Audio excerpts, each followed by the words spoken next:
ये अंदर भाव ले आना, मैं नाम तो जप करता हूं, भजन करता हूं, लेकिन भाग्यशाली ये लोग हैं जो सुख भोग रहे। ये सुख है सच्चे सुख के जो मूल है, वो नाम भगवान है, और वो तुम्हारी जिह्वा पे। समझो ना, क्या तुम्हारे पास कमी हो सकती है? जब नाम है तुम्हारे पास तो क्या कमी हो सकती? लेकिन हम उनको चाहते हैं हमें अच्छा खाने को मिले, अच्छा पहनने को मिले, अच्छी परिस्थिति, अभी वर्तमान में अनुकूलता, 4 लोग प्रणाम करें, यह नाम का चमत्कार।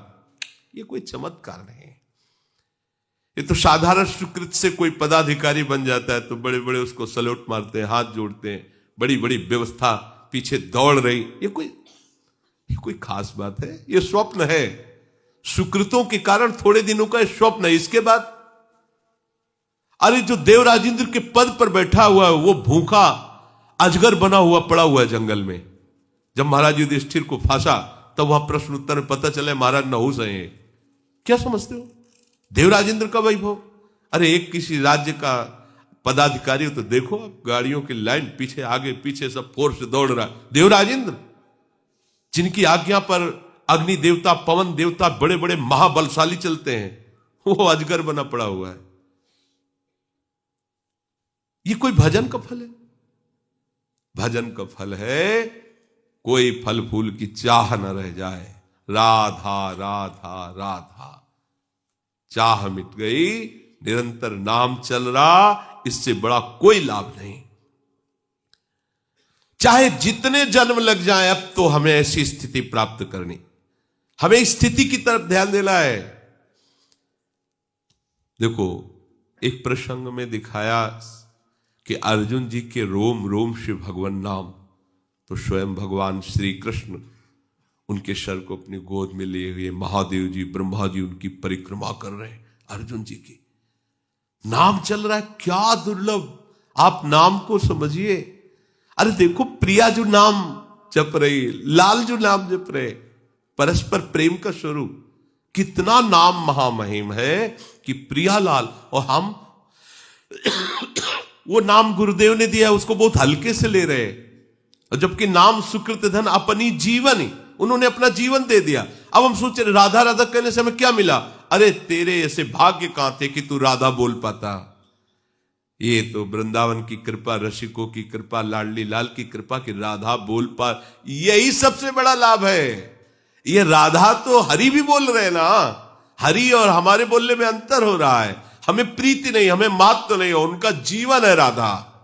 राधा नाम जीवन है, वही जीवन हमारा हो जाए। जैसे हरि को प्यारा है राधा नाम, वैसे मुझे प्यारा हो जाए, यही हमारी सिद्धि है।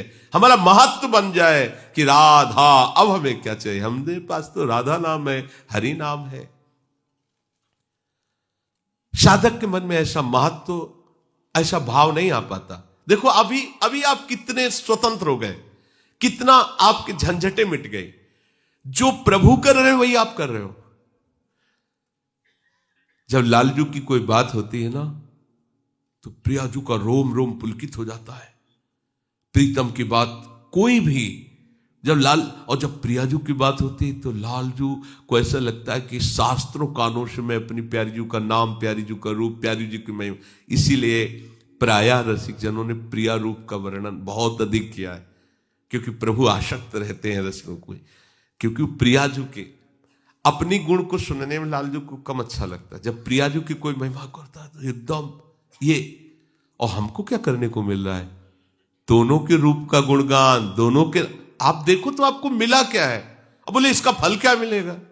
बुद्धि मारी गई। अरे फल का फल तो तुम्हें वर्तमान में मिल रहा है। तुम्हें कितना बड़ा सौभाग्य मिला है कि तुम्हें संसारी पुरुषों की बातें नहीं करने का, संसारी पुरुषों की चाटुकारिता करने का नहीं, तुम्हें प्रभु की बातें करने का अवसर मिला है, प्रभु के नाम जपने का अवसर। ये आप समझ नहीं पा रहे, इस कृपा को आप आदर नहीं दे पा रहे। जो भगवत चर्चा है, भगवान नाम है, ये आपको महाफल मिल चुका है। बस इसमें रति होनी है, इसमें महत्व होना, ऐसा महत्व हो जाए कि फिर और कुछ नहीं चाहिए।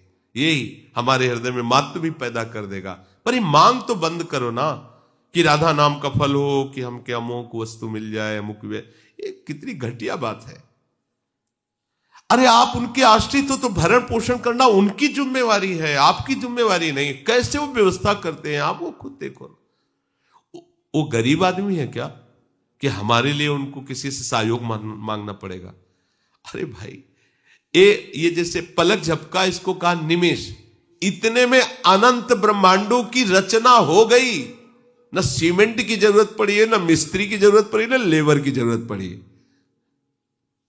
वो मालिक हमारे अगर हमको ऐसी गरीबी से या कष्ट से रख रहे, मांगने की जरूरत नहीं, क्योंकि हमको वो कुछ प्रदान करना चाहते हैं, स्थिति प्रदान करना चाहते हैं। इसीलिए चाहे जैसी परिस्थिति, सुखद या दुखद, महलों में रखे या झोपड़ी में बास दे, हमें इससे कोई मतलब, हम तो उनके आश्रित हैं। हमारा वर्तमान का समय भजनमय और उस भजन का फल केवल भजन। इस सिद्धांत को समझ लो, झंझट खत्म हो जाएगी। आपने इतने दिन हो गए, अभी कोई लाभ, क्या लाभ चाहते हो? इससे बड़ा कोई लाभ है जो आपको मिला है? आप देखो, इसी में रति हो गई तो उसे सिद्ध पुरुष कहते हैं। इसी में गाढ़ भाव हो गया तो उसी लीला में प्रवेश हो जाओगे। समझो, इसका महत्व आपके हृदय में आना चाहिए। जो आपको मंत्र मिला है, जो नाम मिला है, जो उपासना मिली, जो धाम मिला है, जो कृपा मिली, इससे बढ़कर कुछ नहीं। आपके हृदय में ये जब बात बैठ जाएगी तो नाच पड़ोगे। कल एकदम चिंतन आ रहा था शाम के एकांत में, हरिराम व्यास जी कहते, हो मन वृंदावन को श्वान, वृंदावन का कुत्ता। क्या महापुरुषों ने वृंदावन में देखा, कह रहे हो मन वृंदावन को।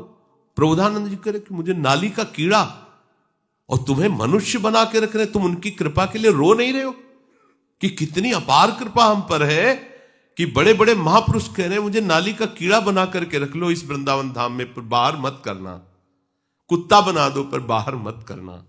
आपको मनुष्य बनाया तो भी आप उन पर भ्रकुटी तान रहे हो कि हम इतने दिनों से आपके धाम में वास कर रहे हैं, जबकि वो कृपा करके खुद वास करा रहे हैं।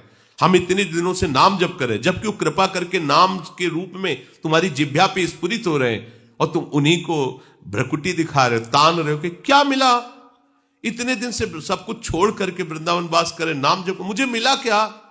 आप उन्हीं प्रभु के ऊपर भ्रकुटी तान रहे हो जो वात्सल्य समुद्र कृपा करते जा रहे हो। आप कृपा का अनादर करते जा रहे हैं। जिस महामहिम धाम में आपको वास दिया, तुम्हारी कहीं भाग्य रेखा में कहीं नहीं है। जचवा लो किसी, वो जो ज्योतिष करने वाले, उनसे जचवा लो, कुंडली बनवा के देख लो, कहीं नहीं लिखा होगा कि तुम धाम वास करोगे। ये तो महारानी जी की मंद मंद वो कृपाभीनी दृष्टि का परिणाम है कि हमें वृंदावन धाम मिल गया है। अब महत्व क्यों नहीं हो रहा? बस महत्व हो जाए, यही तो सिद्धावस्था है। आप समझो, सिद्धावस्था का मतलब क्या है? धाम में महत्व, नाम में महत्व, रूप में महत्व, लीला में महत्व, खत्म, सब खत्म। महत्व हो जाए, अभी सिद्ध हो गए। और भी तो सब बोलते हैं भगवत नाम, पर जब प्रेमी महापुरुष राधा हो, अगर कोई राधा बोल रहा है ना, देखो ना, ये सिद्ध महापुरुष के वचन है, जो हरिवंश को नाम सुनावे तन मन प्राण तासु बलिया। श्री हरिवंश, अच्छा, तो उनको इतना आनंद मिला कि वो कह रहे तन मन प्राण, मैं न्यौछावर करता हूं उसके ऊपर अपना शरीर, अपना मन, अपना प्राण। जिसने एक बार हरिवंश नाम सुना है, क्या हुआ? हरिवंश नाम की सिद्धि हो गई। अब वो महत्व को समझे, जो हरिवंश को नाम सुनावे तन मन प्राण तासु बलिया। गोस्वामी जी, तुलसी जाके मुख से धोखे निकसत राम। क्यों? क्योंकि अब राम नाम का स्वरूप उनके हृदय में प्रकाश है। बोले ताके पग की पग तलियो मोरे तनु को चा। वो इतना महान पावन हो गया। हुआ क्या? नाम का रस मिल गया, नाम में महत्व हो गया। भाई समझो, हमें और कुछ नहीं चाहना, नाम इतना प्राण प्यारा लगे, इतना महत्व नाम में हो जाए कि नाम चल रहा है, बस यही बड़ी बात है। हे नाथ, नरक में रखना पर नाम न छूटने पावे। ये जो अपने संध्या के समय विनय में गाते हैं, इस तो बिसरी हो ना बिसारी हो, बस यही सबसे बड़ी बात है। बिसरी हो ना बिसारी हो, यही दान मोहि देव, श्री हरिवंश के लाडिले मोहि अपनी कर लियो। उपासक के मन में स्वाभाविक ऐसा विचार आना चाहिए कि हजारों नहीं, अनेकों जन्म हो गए विषयों के लिए, अनेकों जन्म खो दिए विषयों में, सब के सब बिल्कुल बेकार जन्म चले गए, कोई लाभ नहीं मिला। अनेकों बार स्वर्ग गया, अनेकों बार नरक गया, अनेकों बार मृत्युलोक में आया, सब बेकार गया। अब की बार बेकार नहीं जाने देंगे। राधा राधा ये बेकार नहीं जाने देगा। इस जन्म का सारा समय, सारी की सारी आयु, सारी की सारी सामर्थ्य केवल भजन में लगा देंगे, केवल भजन में। उसके लिए कुछ दुर्लभ नहीं, कुछ दुर्लभ नहीं।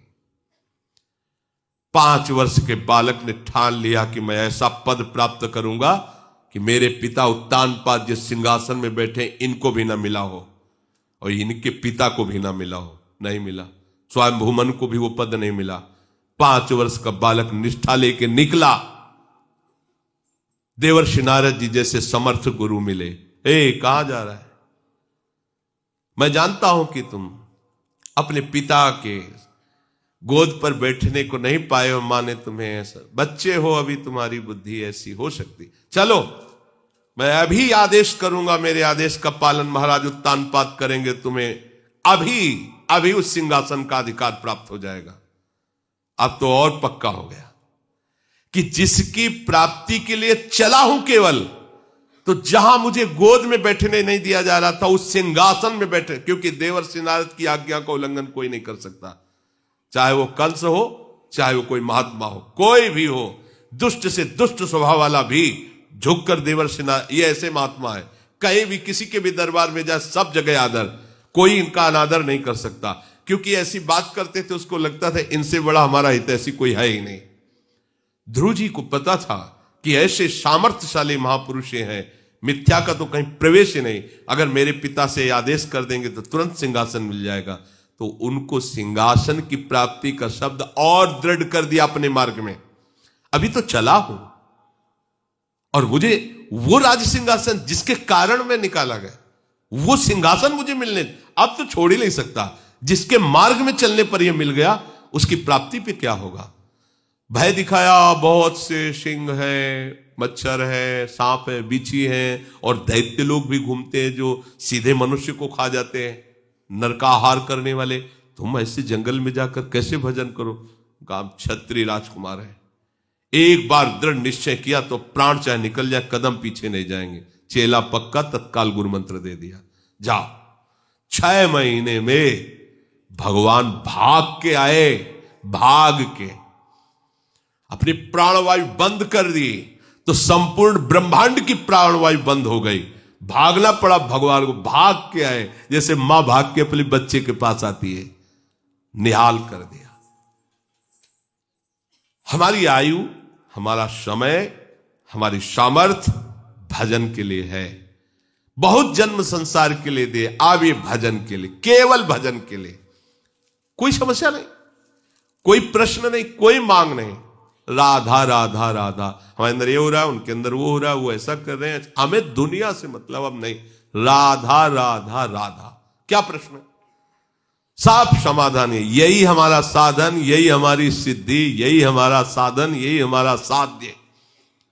भजन ही हमारा जीवन है। तो अनिविड़ चेतसा, वो योगारूढ़ महापुरुष उस तत्व को जान लेता, उस वस्तु को प्राप्त कर लेता है। अपने आप को इस मार्ग में लाने के लिए जो तैयारी चाहिए, इस स्थिति के लिए, वो ये तैयारी है। किसी भी स्थिति में मुझे भजन नहीं छोड़ना, भजन के लिए भजन करना है।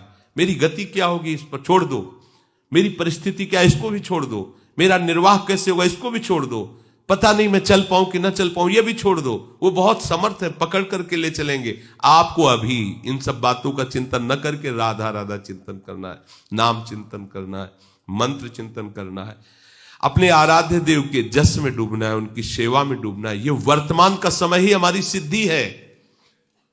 साधक करते करते जब इसमें अनुराग को प्राप्त हो जाता है, उसे सिद्ध कहते हैं। वो बात आज ही आप अपने हृदय में रखो कि हम राधा बोल पा रहे हैं, ये हमारे लिए अहो भाग्य है। हम धाम में रह रहे हैं। ये कभी तुम्हारे पुलकन नहीं आती कि मैं धाम में वास कर रहा हूं। 10-5 दिन कोई तीर्थ यात्रा करके आता तो पूरे गांव में, ओ चित्रकूट गए थे, ऐसा, ओ वहां गए थे विश्वनाथ जी के दर्शन। तुम विश्वनाथ जी जहां दर्शन करने आते हैं तुम वहां बैठे हुए, तुम्हारे हृदय में इस बात का फूलन नहीं हो रही? अहो भाग्य, लाडली के घर में रह रहा हो। कैसे हो? अब हमारा क्या पूछ रहा है कैसे हो? महारानी जी के घर में रह रहे। भजन कैसा साधन बनता? श्री जी जाले, अब हम तो श्री जी के दरबार में पड़े रहते, श्री जी के घर में रह रहे, श्री जी के घर में रह रहे। अभी कोई संशय तुम्हें? कहां जाना है? कहीं नहीं जाना, शरीर छूटना, यहीं रहना है, यहीं रहना है, हमें कहीं नहीं जाना। बोले मर के अपने नियति स्थान पे जाना, हमें तो कहीं नहीं जाना। जीवित राधा के कुंज और शरीर छूटने के बाद राधा के कुंज। जीवित हम सेवा में हैं, शरीर छूटने के बाद सेवा में है। जीवित उनका जसगार है, शरीर छूटने के बाद उनका जसगार है। तो जो अभी कर रहे हैं वही हमें वही करना है। क्या करना है? ताल मृदंग उपंग बजावत प्रफुल्लित हो सके सारी, बीन बेण नूपुर ठुमकर खग मृग दशा महाआनंद है। जिससे यहां महाआनंद हो, महान तो वहां यहां दोनों मिट गए। भाई यही है हमारे लिए, वहां नहीं है, वहां जाला है, नहीं जाला, नहीं जाला। हमारे लिए विमान नहीं आएगा, भगवत पार्सल नहीं आएंगे, नहीं, जैसे अभी घूम रहे ऐसे घूमना है, यही घूमना है, यही अनादिकाल से अनंत काल तक के लिए है। ये धाम को ऐसा थोड़ी कि ब्रह्मा का बनाया हुआ है। ये पोशाक उतर जाएगी। देखो गर्मी की पोशाक अलग होती ना, सर्दी की पोशाक देख रहे हो, ऐसे निकुंज की पोशाक मिल जाएगी। सहचरी बपू, ये पांच भौतिक पोशाक उतर जाएगी और वो निकुंज की पोशाक पहनकर महारानी जी की प्रसादी पोशाक, और महारानी जी की सेवा में है और सेवा में है। कोई इसमें भेद थोड़ी होना कि भाई शरीर छूटेगा तब गति प्राप्त हो। लाला अभी मानो ना, ये आपकी मान्यता ही आपको पहुंचा देगी। हम कहा तो ये पोशाक कहीं बाजार में नहीं मिलती और ब्रह्मा जी के यहां नहीं बनती। ब्रह्मा के पूरे प्रपंच में ये पोशाक नहीं बनती। इसकी कीमत कोई नहीं दे सकता, है ही नहीं। तो कहां मिलती? बोले कृपा से मिलती है। तो भैया कृपा से घर आ गए तो पोशाक भी पहना दी जाएगी। व्यास सुवन प्रसाद देह मानसी गढ़े चित, हृदय में सहचरी भाव कुछ दुर्लभ नहीं। अभी कल जब आप गान करते हुए आ रहे थे तो उसमें लिखा था, ध्रुवदास जी कह रहे मेरी सामर्थ्य कहा कि मैं वर्णन कर सकूं, लाडली लाल की शक्ति मुझसे सब करवा रही। ये लाडली लाल की सामर्थ्य हमको सहचरी स्वरूप देगी। हमारी सामर्थ्य कहा कि हम सहचरी भाव, हम निकुंज में प्रवेश कर पावे, जहां ये नारदाजी सुकैरगम्यम, वहां मेरा प्रवेश नहीं, ये मेरे प्रियाजू की कृपा से हो जाए। और है वो कृपा भरपूर है, नाच पड़ोगे उसको अभी स्वीकार। बस हमें यही कमी हो रही है, ये रोना स्वभाव जो ना, रोना प्रियाजू के लिए नहीं, बेखमंगा स्वभाव, इसी में परेशान हम हो रहे हैं। अरे बादशाह लाडली जी के चरणों की रज का आश्रय, अब क्या चिंता? बोले आपको चिंता नहीं होगी तो क्यों? हम ब्रह्मा के बनाए हुए नहीं क्या? तुम ब्रह्मा के बनाए हुए नहीं हो क्या? राधा नाम पर विश्वास करो, पकड़ लो, आज आ भी नाचो। दो महात्मा भजन कर रहे थे, एक बरगद के नीचे, एक पीपर के नीचे। नारद जी वहां से निकले तो बरगद वाले ने प्रणाम किया और पीपर वाले ने भी आके प्रणाम। बोले आप तो बैकुंठनाथ के पास जाते आते रहते हो, घर जैसा है वहां नारद जी के लिए। तो आप पूछना कि हम पीपल के नीचे भजन करते हैं, ये बरगद के नीचे, भगवत प्राप्ति कब होगी हमें, कब भगवान दर्शन देंगे? बोले अवश्य पूछेंगे। कुछ समय बाद जो वहां से वापस है, दोनों पूछा था, बोले हाँ। बरगद वाले की तरफ देख के कहा कि भगवान ने कहा जो बरगद के नीचे भजन करते हैं उनको तो इसी जन्म में हम मिलेंगे। पीपल वाले से कहा कि भगवान ने कहा जो आप भजन करते हो तो जितने पीपल के पत्ते हैं इतनी बार जन्म लेना पड़ेगा आपको। वो नाच पड़े, भगवान ने ऐसा कहा है ना। अश्रु चलने लगे कि अभी तक तो मेरे मन में था, पता नहीं भगवान मुझे जानते हैं कि नहीं जानते कि मैं उनका भजन करता हूं। वो जान गए ना, रोना ऐसी आनंद उमगन कि उसी क्षण भगवान प्रकट हुए, गले से लगा लिया पीपल वाले। नारद जी ने कहा प्रभु आप तो कह रहे थे जितने पीपल को, बोले जैसा भजन कर रहा था वैसे उसको इतने जन्म लगते, लेकिन अभी इसने जो स्वीकृति और गाढ़ भाव किया तो वो हो गया, मैं आ गया, समझे? एक क्षण में भगवत प्राप्ति हो गई। क्या स्वीकृत? उनको इस बात में दृष्टि नहीं गई कि पीपल के जितने पत्ते उतनी बार जलो। उनको इस बात में भगवान मुझे जानते हैं कि मैं उनका भजन कर रहा हूं, बस नाच गए भगवान की दृष्टि में होना। हाँ बस उसी क्षण उनको भगवत साक्षात्कार हो गया। अरे हमको पता नहीं कि हमारी प्रियाजू ने अगर हमको स्वीकार नहीं किया होता तो हम धाम कैसे आ जाते। ये जो हमें लाभ है, मेरी प्रियाजू मुझे जानती है, मुझे ही नहीं। हम सब प्रियाजू की दृष्टि में प्रियाजू के द्वारा पास हुए। महाप्रभु की बात मानो ना, श्री राधिका कृपा बिनु सबके मनन आगम। श्री जी की कृपा के बिना तो मन से भी कोई वृंदावन को नहीं सोच सकता। आप तन से आए हो, तन से तो श्री जी ने आपको दुलार नहीं किया। और हम लोग इतने ऐसे मलिन बुद्धि के हैं कि फिर भी कहते क्या हमारे ऊपर कृपा है। हाँ हम वो कृपा मानेंगे, रुपया पैसा खा, आप कृपा है। हम लोग पार्थिव दृष्टि रखने वाले, इसलिए भजन ही हमारी साधन वृत्ति है और भजन ही हमारी सिद्धावस्था है। हर समय भजन को पकड़ो, भजन का फल भजन ही है, ये समझो। उकताया हुआ स्वभाव मत रखो, जल्दीबाजी में मत रखो, धीरे धीरे सब ठीक हो जाएगा। अभी नाम जप करते हैं, बस यही हमारा सबसे बड़ा लाभ है, नाम ना छूटे। श्री राधा वल्लभ।